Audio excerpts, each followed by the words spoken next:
If you are vibe coding apps and are not using Git, you are one bad prompt away from losing your entire project. Because whenever you are using coding agents like Claude Code or Codex, they are making changes across multiple files in just one single prompt, and if something will break, and definitely it will, you will have no way to go back to the previous safe zone. That's why you need to be using Git in every single project that you are vibe coding. Git is basically a program that sits on your computer and remember every version of your code. So that's the whole idea. Every time you tell it to save or commit things, it will take a snapshot of your entire repo, and not just that file change but all of it, and keeps that snapshot forever with a little description or note attached saying what you did. So whenever your AI coding agents are making some mistake and breaking things, you can go back to the previous safe zone for any of the Git commit for your project. So later in this video, you're going to learn about Git properly and not just theory wise. We are going to install Git, set it up, and I will show you how I use it every single time on my actual projects. And by the end, you will know exactly what is Git, what is GitHub, why GitLab exists, and what is CI/CD pipeline, and how GitHub Actions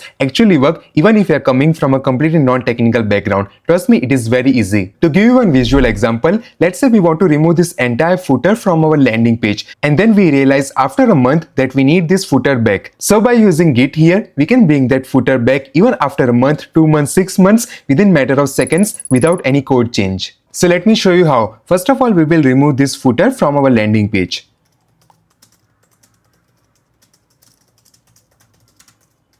I have attached the screenshot as well.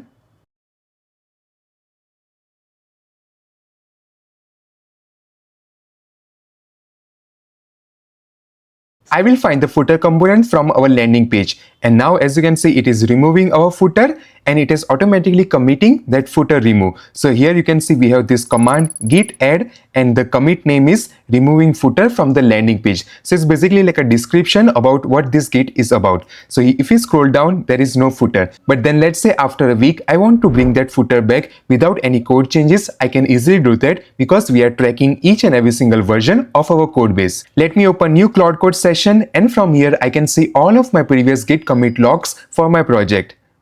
Show me last 20 git logs.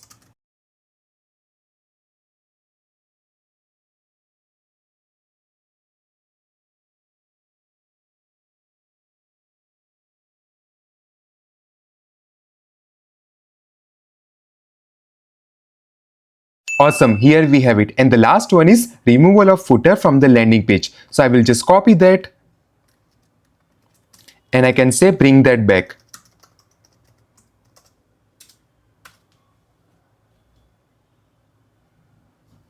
I will revert that commit to restore the footer. And within a seconds, we have footer back inside our landing page without Claude Code having to rebuild the entire theme and just reverting back to our previous safe zone. Now in all of my project, these git commits are automatically done without me having to even tell it or say it manually. From the prompt, you can understand that there wasn't any mention about git commits, but still it is doing that. Why? Because whenever there will be a single code change in my project, it will automatically trigger this at the shell level. And how we can do that? By using hooks. So we have this auto commit hook, where it will fire this hook of auto commit at the end of every Claude Code turn and committing those file changes as a checkpoint so nothing get lost. Therefore, I don't have to manually say at the end of every Claude Code session or Claude Code prompt, hey, can you please save or commit this? It automatically happens by using hook. But if you don't know what are hooks and how they work, please check out my last video where we have explained everything about hooks and created all of them in the live session. And I will drop this autocommit.sh hook in the description so that you can easily install it and use this hook across all of your vibe coding project. Just to show you one another example on how autocommit hook work. So let's remove this YouTube video from the landing page. Can you please remove this YouTube video from the landing page? And I haven't told it or mentioned anything in the prompt to save or commit this as a git log. And this is the fresh Claude Code session. So it will find the YouTube video on the landing page. Right now it is searching those files, reading the hero section.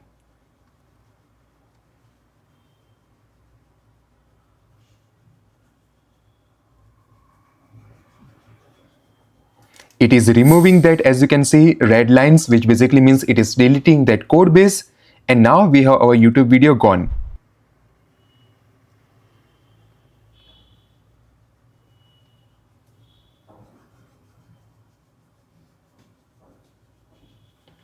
Lastly, it is verifying that and then committing on its own. You can see it has committed, and this was the commit number. This was the description, and now let's say I want to bring it back. I can instantly do that. Revert the last git commit. Revert basically means going back to the previous zone. Checking recent git commits, and here we have our YouTube video back within fraction of a second.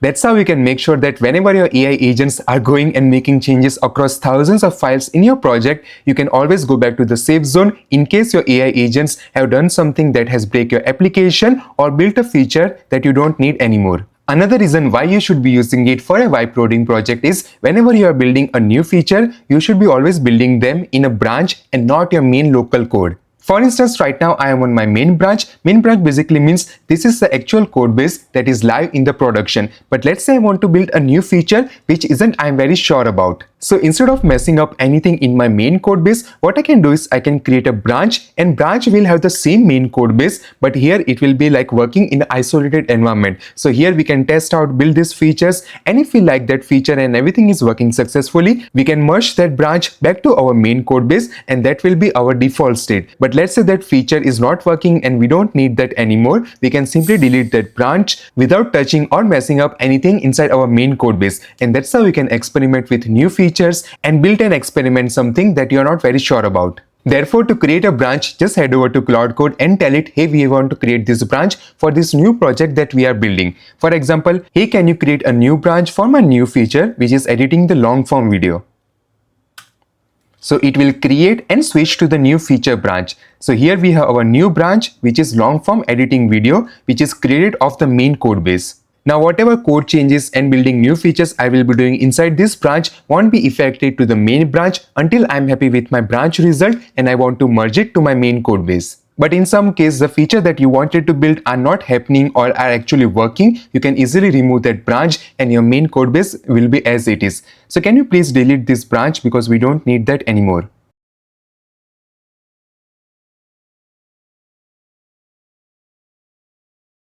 So switch to the main branch and delete this feature branch. Done, we are back on main. You can see there was 0 file untouched from our main branch. But now comes the main part, which is how you can install Git inside your project. In most of the modern PCs or laptops, Git is already installed inside your system. So in order to check this out, just head over to your terminal and type git/version. So it will reflect back a Git version, and in my case, Apple has already installed this inside my MacBook. But if nothing is reflecting back, it means that you need to install Git inside your system. So just head over to your terminal and type brew install Git. That will install Git locally inside your machine. One thing I have noticed is non-technical people confuse Git with GitHub. They are not the same thing. Git is basically a program that sits on your computer and remember every version of your code base. Git works even if your Wi-Fi is turned off or you are on a plane forever. It does not need an account, it's completely free. It does not need the internet, nor it does need GitHub. That's why you should be using Git, and it's an actual real unlock for vibe coders like us. Now everything we have covered so far has been on our laptop only. But let's say if my MacBook gets stolen or it dies tonight, my project will be completely gone with it. And that's where GitHub actually solves this problem. It's a website that will hold a copy of your Git repository online. Basically, it's a place where people put their code base online. But the extra layer is what people actually use it for, which are pull requests, so someone can propose a change and you can review it before it goes actually inside your main code base. Then we have issues, merges, tracking bugs, permissions, so you can control who can touch what. And that's how open source GitHub repo works, and even my team works on the GitHub. Therefore, head over to github.com and log in or sign up with your account, and I will show you the easiest way how you can use AI coding agents to interact with your GitHub account without you even having to understand anything about GitHub nor open GitHub dashboard like this. But here you can see we have our repository. So I have my TiltIt, Impromptly, PenAnywhere, Even my open source repositories, everything is stored online on the internet. So if I lost this laptop, I can easily pull the same code base or the same projects in my new laptop from GitHub. But coming back to the point on how you can interact your agents with your GitHub account is by using GitHub CLI or command line interface tool, which basically means that you can access your GitHub account straight from a terminal. For example, I can easily say to my Claude Code, can you check how many projects do I have in my GitHub account? And as you can see, it will use GitHub CLI to fetch all the projects that I have. So I have 22 repos, 8 are private, and the newest one is TiltIt, which we just updated today, and the oldest one is from 2014. Now to install the GitHub CLI, all you have to do is type in this install command brew install gh. And then it will ask you to log in or sign up with your GitHub account, and now you have connected your GitHub account straight from your terminal. From where you can push your projects, pull your projects, anything you wanted to do with your GitHub account, you can do it straight away in simple English prompt just by talking to your Claude Code. For example, I want to push this entire project to my GitHub account. Can you please push it for me? Push basically means we are uploading our project to the internet using GitHub, and pull basically means whenever I want to pull any of this project to my new laptop, or anyone else want to use this GitHub repo and whatever it is doing, they can also pull it, and that's what we call open source. We have around 6 fork. Fork basically means people have set up this inside their local system. Now how you can fork any of my current project, just copy this GitHub source link and then go to your Claude Code session and say install this, and it is as simple as that. You will have this exact setup or whatever functionality this GitHub repo is doing, you will have that locally inside your system. Coming back to our push project, it has first of all checked all the uncommitted files and I have committed them and push it, and it is live right now inside my GitHub account. So this is a private repo, which basically means no one will have access until I give them authorization to it. And this one is an example of public repo, so anyone on the web can access and use this GitHub repo for their own use case. Let me open one of my private repo, which is, let's say, TiltIt, which is my application, and as you can see, it is in private, so no one will have access to it except my teammates. Therefore, I hope you understand the difference between Git and GitHub. Again repeating, Git is a system that will track every single version of your code base, whereas GitHub is a place where you push your local projects to the internet. Now you might be asking what is GitLab and how it is different from GitHub. So both of them are different companies with a different website but the same core product. GitLab basically let you install the whole platform on your own servers, so your code never leaves your building. That's why banks and healthcare companies and anyone with strict compliance use GitLabs instead of using GitHub. For majority people like us, we will use GitHub and we don't need to worry anything about GitLabs. You will only use GitLabs in case you join a company that already runs on GitLabs. And lastly, we have GitHub Actions that is managing our CI/CD pipeline. So what is CI/CD? CI is basically continuous integration and CD is continuous development. So let's understand what is CI. So every time you push your code base, something will automatically check it if it is working or not. So it will run your test, build your application and make sure it didn't break anything. So it will catch the problem before it reaches to the user. And CD is continuous deployment. So if all of those above check passes, it will ship to your live site by itself. You don't need to upload anything, nor you need to click on deploy anywhere. And that's what GitHub Actions actually does. So whenever you commit that file and push it, and you can go to the GitHub Action tab, you will see it is live running step by step with full logs. Green tick basically means everything is clear. Red X means something is broken, and it will tell you exact line that broke it. So if you are a vibe coder, here is your implementation step one by one. First of all, you need to install Git before you write another prompt. Second, we need to have a GitHub account so we can make sure that even if our laptop dies, we can get that exact project since our code base is live on the internet. And lastly, GitHub Action when your application is live in the production phase.